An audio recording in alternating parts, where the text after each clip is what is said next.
Okay, let me start over. I'm going to share my screen with you so that we can review the questions that I asked you to talk about in class. So these are the types of questions you can expect on quizzes and exams. What are these? What are the names of the bonds depicted in these 4 diagrams? This first one is showing 2 hydrogen. I'm going to get my pointer here. Where are you, pointer?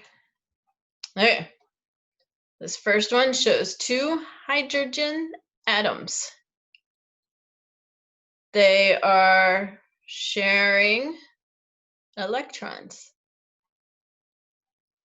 They are sharing them equally, so it is nonpolar covalent bond. What type of bond holds a water molecule together? It is a polar covalent bond.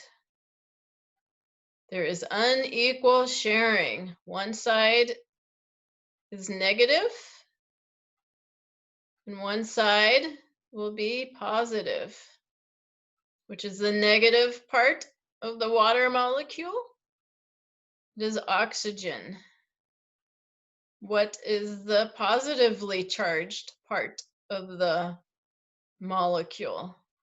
It's the hydrogen atoms. Sodium and chloride form salt with what type of bond?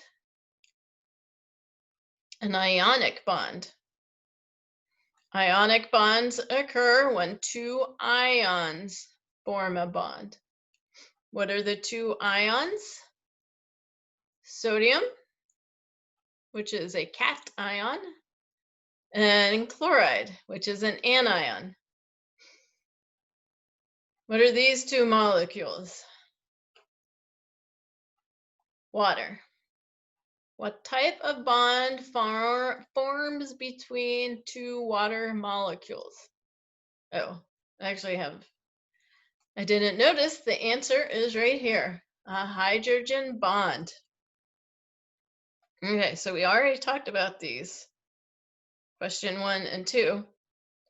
What type of bond connects the oxygen and hydrogen molecules within a water molecule? It's a polar covalent bond. And I neglected to say during the lecture that this is a strong bond. It is very difficult to remove the hydrogens from the oxygen. It's very strong.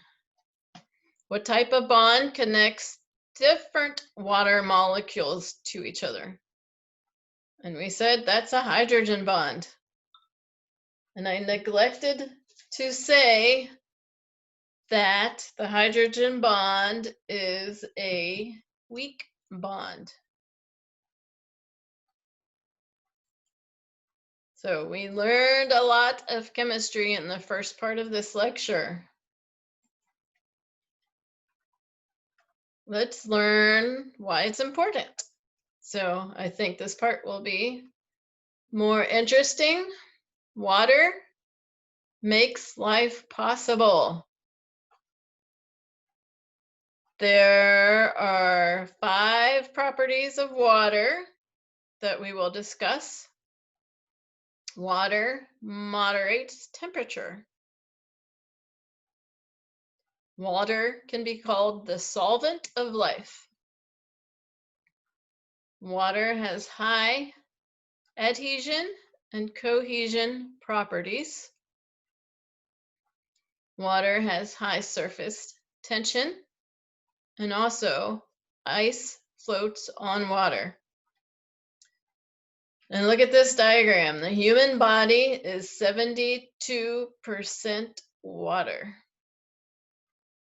Do you remember the 4 elements that make up 96% of our body. Carbon, hydrogen, oxygen, nitrogen, chun.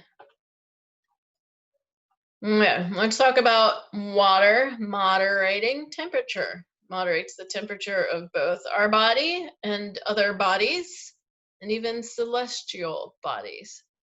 Because of hydrogen bonds, it takes a lot of energy to heat water. Energy will make the molecules move faster, which increases the temperature of the molecule. Water releases energy when it cools down. As it's releasing the energy, the molecules are slowing down. So when our bodies sweat, the water molecules are evaporating. They're leaving your body as vapor. They're also taking heat with them. Evaporation removes heat energy. So that is why sweating helps us to cool down. Water regulates the temperature of the earth. Here's the difference between night and day, especially where I live in Kansas. It can be 50 degrees Fahrenheit at night, but 99 degrees during the day. So that's a 49-degree difference. However, let's look at the moon, the difference between the dark side of the moon and the side that receives sunshine. The dark side goes down to negative 357 degrees Fahrenheit. The side with the sun is 253 degrees Fahrenheit because there is no water to regulate the temperature. With water, the earth does not cool down or heat up as extremely as the moon. We said that water is the solvent of life. Water is polar. So that means it has a positive end and a negative end.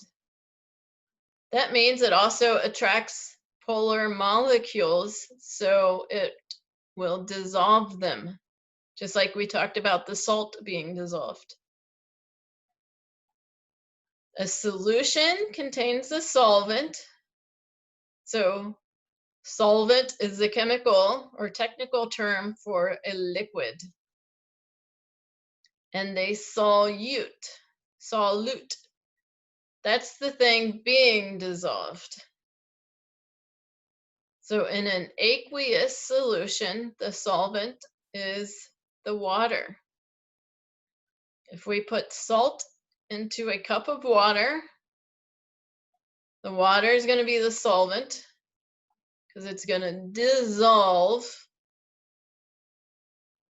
the salt, which is the solute.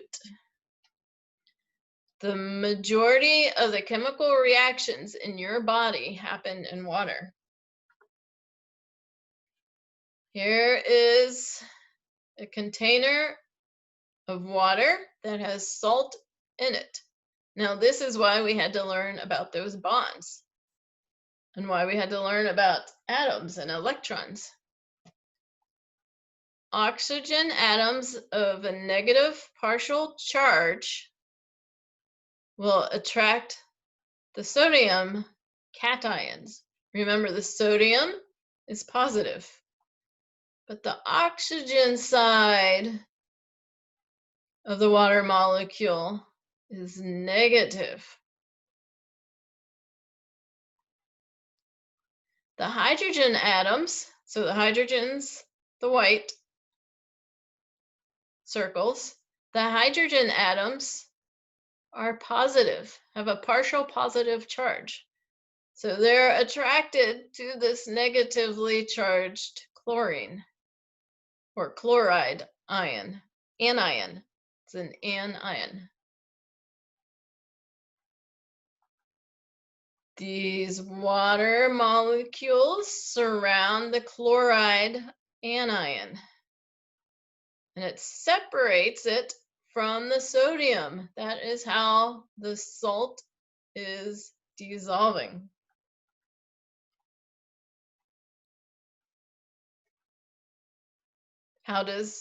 Here's another property of water that helps it to make life possible.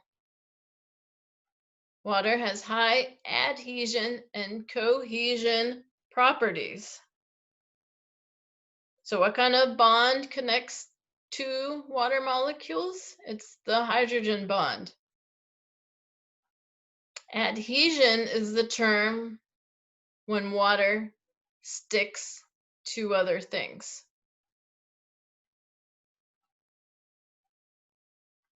So when water is able to stick to a surface,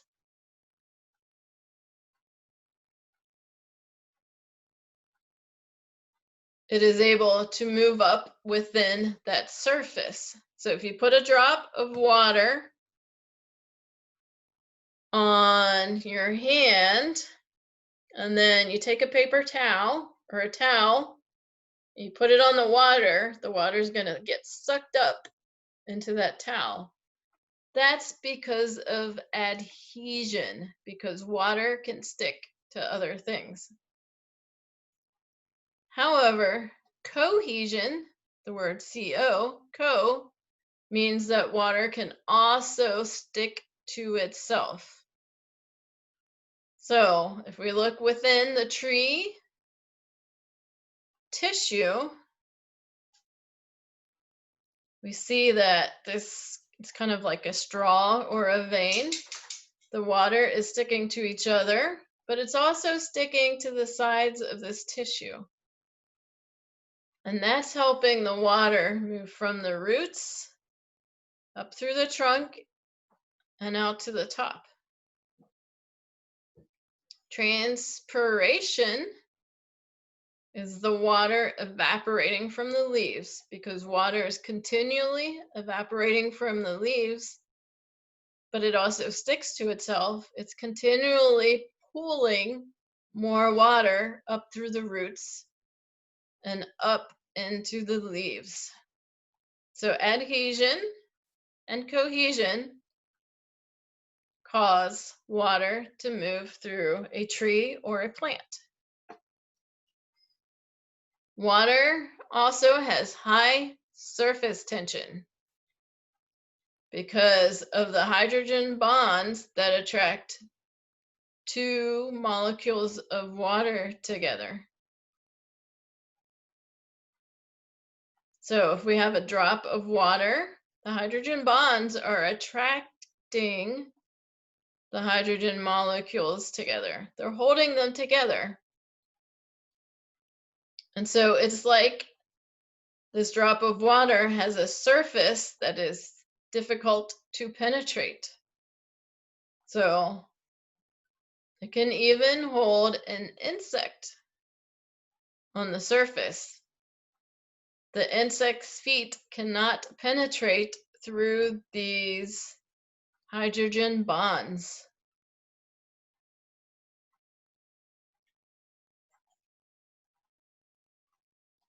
We also said that ice floats on water. Ice is merely solid water, and it can float on liquid water. For most other chemicals, the solid form is heavy and dense, and it will sink into the liquid. But not with water, it's opposite. It's because when ice forms, the hydrogen bonds become stable. And they form this crystalline structure that we call ice. But in the liquid form, the hydrogen bonds more easily break and can reform with other molecules. So that's why the liquid kind of is fluid and flows. Okay. Why does frozen water float? The water molecules get farther apart when water freezes because the hydrogen bonds become stable. The hydrogen bonds become spaced out, so there's fewer number of molecules in this area than if it was liquid. The more space between the molecules, the less dense it is, and that means it floats. So a lake will freeze from the top down, and I'm sure you have not seen this in Haiti. But when it gets cold out, the water in a lake will freeze, but fortunately the water, when it becomes ice, it floats to the top of the lake. That means underneath that ice, it's still liquid. And there's fish and insects and other animals that are able to survive in that water during the winter. If, however, the lake froze all the way down to the bottom, everything would die. Fortunately, that doesn't happen. Our fourth property of water